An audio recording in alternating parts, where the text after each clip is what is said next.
pertama kali berdiri partai politik di negara Arab, nasionalisme untuk melawan penjajah, adalah Partai Ba'ath yang didirikan oleh, kebetulan agamanya Kristen Ortodok, orang Damaskus, namanya Mitchell Aflaq. Beliau adalah ideolog nasionalisme Arab,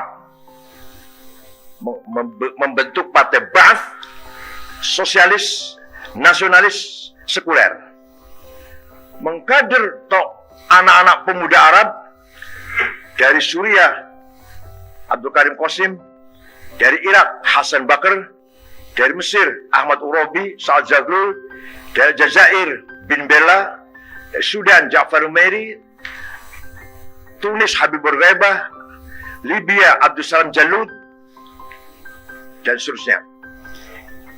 Nanti akan diteruskan oleh, ini kader pertama ini. Nanti kader kedua, Saddam Hussein, Hafid Assad, Jamal Nasir, Muammar Gaddafi, Syadri bin Jadid. Yang saya sebut namanya ini adalah tokoh-tokoh Arab nasionalis sekuler, agama Islam tapi bukan santri lah, tidak semangat untuk beragama, tidak taat beragama. Nah, kemudian umat Islam tahun 37 mendirikan partai politik Ikhwanul Muslimun sebagai reaksi atau menyikapi berdirinya partai yang sekuler. Sayang, Ikhwanul Muslimun yang didirikan oleh seorang ulama Al-Azhar, Hasan al-Banna, yang tadinya moderat, setelah Hasan Banna terbunuh, gantinya, jadi makanya ganti, hati-hati ormas-ormas ini, ganti yang benar, yang ganti. Hasan Banna moderat, pendiri pertama. Tapi gara-gara ada pemuda Ikhwan membunuh Perdana Menteri Mesir, Hasan Banna terbunuh, gantinya Sayyid Qutb, radikal, bukan ulama Al-Azhar, dia jurnalis dari Cairo University. Kemudian dia pimpin Ikhwan Muslimun, menulis buku pedoman, namanya bahasa Arabnya Ma'alim Fit Thoriq, panduan menuju jalan kebenaran. Ini yang dikaji di setiap perguruan tinggi di kita oleh kelompok tarbiyah namanya, ITB, IPB, ITS, Undip, semua ada ini kelompok radikal ini. Sekarang sudah agak berkurang. 5 tahun yang lalu luar biasa.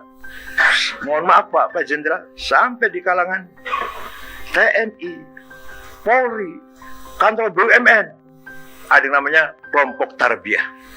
Buku pedomannya bukunya Said Qutb ini. Apa isinya? Antara lain,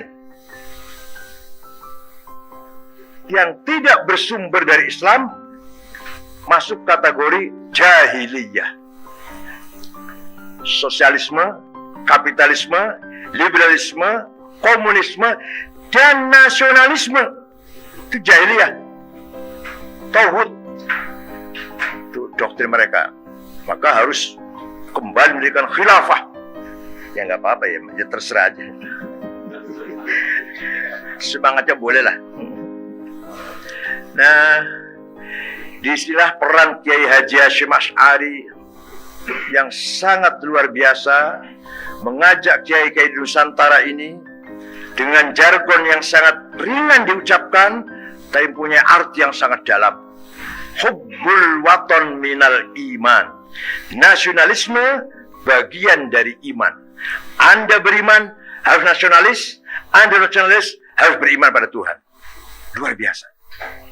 Maka nasionalisme kita, orang santri, lahir dari seorang yang beriman kepada Tuhan. Beda dengan nasionalisme di Timur Tengah.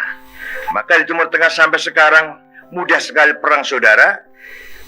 Pada prinsipnya belum selesai memahami Islam dan nasionalisme. Yang aktivis Islam tidak nasionalis. Said Qutb, Muhammad Qutb, Asmawi, Zaki Muhandis, Yusuf Qaradawi, Said Hawa, Muhammad Ghazali, aktivis Islam tidak nasionalis. Yang nasionalis tidak aktif dalam Islam. Saddam Hussein, Hafid Assad, Jamal Nasir, Muammar Gaddafi. Di kita, Hasyim Asy'ari, Muhammad Dahlan, Siapa lagi? Sulaiman Ar-Rasuli, Sirajuddin Abbas. Siapa lagi? Umar Said Coklaminoto, betul. Yagi Agus Salim, religius, nasionalis, religius. Beliau adalah orang beriman, bertakwa, taat beribadah, beragama, tapi spirit nasionalismenya luar biasa. Itu beda dengan Timur Tengah. Bahkan di Timur Tengah sampai sekarang mudah sekali perang saudara, pada dasarnya belum selesai mempertemukan antara semangat religius dengan semangat nasionalis. Ini yang harus kita ketahui lah. Ketika Pak Jokowi kampanye di periode pertama, dalam kampanye, kalau saya menang akan saya kasih atau akan saya beri hari santri. Setelah menang, Pak Jokowi mau menentukan hari santri tanggal 1 Muharram. Saya menghadap, Pak, kalau ini bukan hari santri, ini hari tahun baru umat Islam seluruh dunia, tahun baru Hijriah. Jadi apa hari santri? Tanggal 22 Oktober, yaitu hari fatwanya Hasyim Asy'ari tadi. Oh gitu ya. Beliau perintah Menteri Agama Pak Lukman Saifuddin agar mengadakan FGD di Hotel Salak Bogor. Semua ormas datang. Narasumber Pak Jumadi Azra almarhum, Khozin Humaidi, Abdul Syarwani, Direktur Pesantren Habib Idrus, dan saya. Keputusannya sepakat ormas-ormas yang hadir di Hotel Salak bahwa hari santri adalah tanggal 22 Oktober. Ini luar biasa. Kita tidak akan melupakan jasa Pak Presiden Jokowi. Jazakallah khair, insyaallah akan ada imbalan balasan dari Allah yang sangat luar biasa dengan menentukannya hari santri, sehingga masyarakat bisa tahu betapa peran santri ketika di awal-awal kemerdekaan. Panjang kalau cerita ini, panjang nih, panjang. Yang penting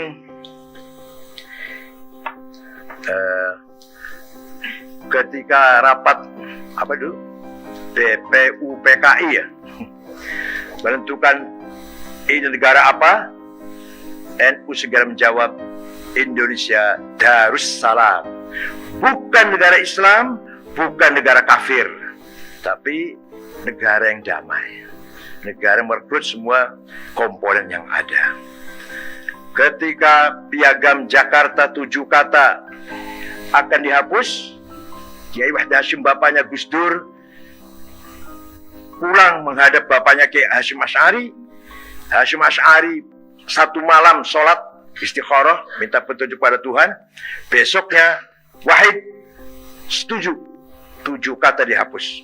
Kamu pulang ke Jakarta, setuju, saya setuju, 7 kata dihapus, asal ada Kementerian Agama. Maka Kementerian Agama di dunia Islam hanya Indonesia dan Israel. Yang lainnya Kementerian Haji dan Wakaf namanya. Hanya Indonesia namanya Kementerian Agama. Dan yang heran, dan Israel itu yang sama dengan Indonesia.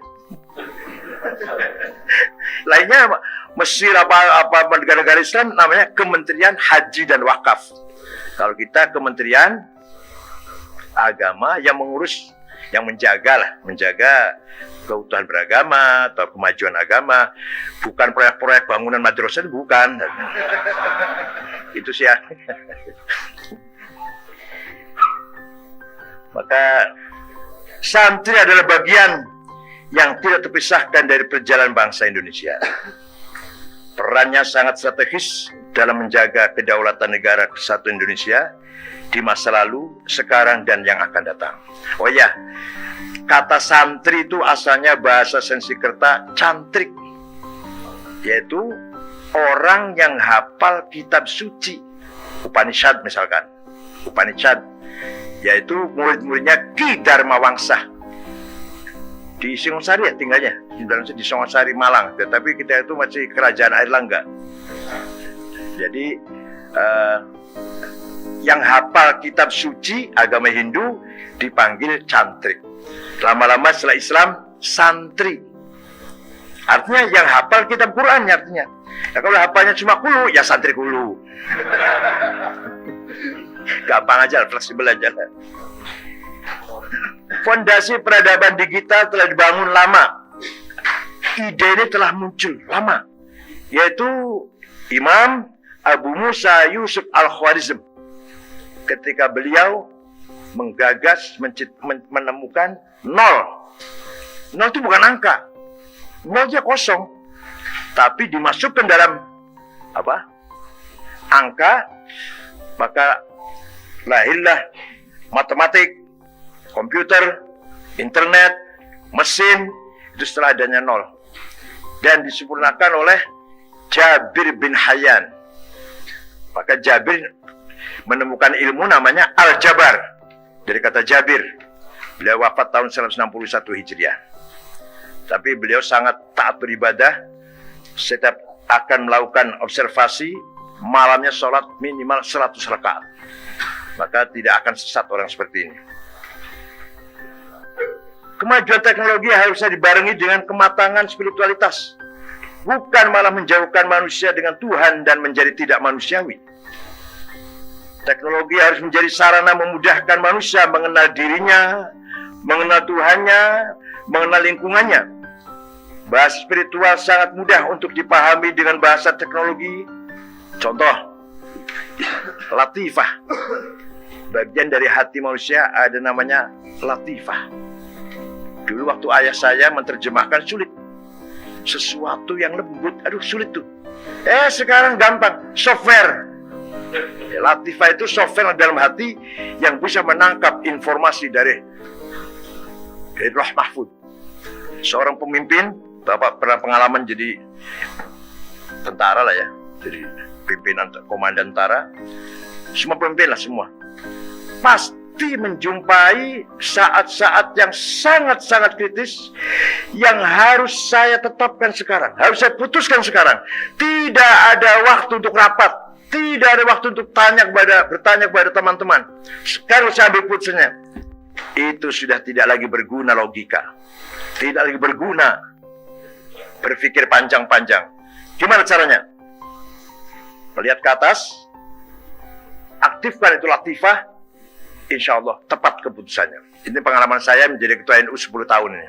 Kalau sekarang sudah mantan, bodolan sudah. Sering sekali menjumpai sesuatu yang harus saya putuskan sekarang. Sudah nggak ada waktu, nggak ada kesempatan untuk berunding atau rapat. Itu nggak ada lagi. Bukan akal, bukan logika ketika itu. Akal hanya menyampaikan kita kepada kebuntuan dan kebingungan. Tapi wisdom yang ada dalam latifah kita, itulah yang bisa kita percaya menuju kebenaran, jauh dari fitnah, jauh dari keterpurukan atau terpleset dalam kesalahan yang fatal.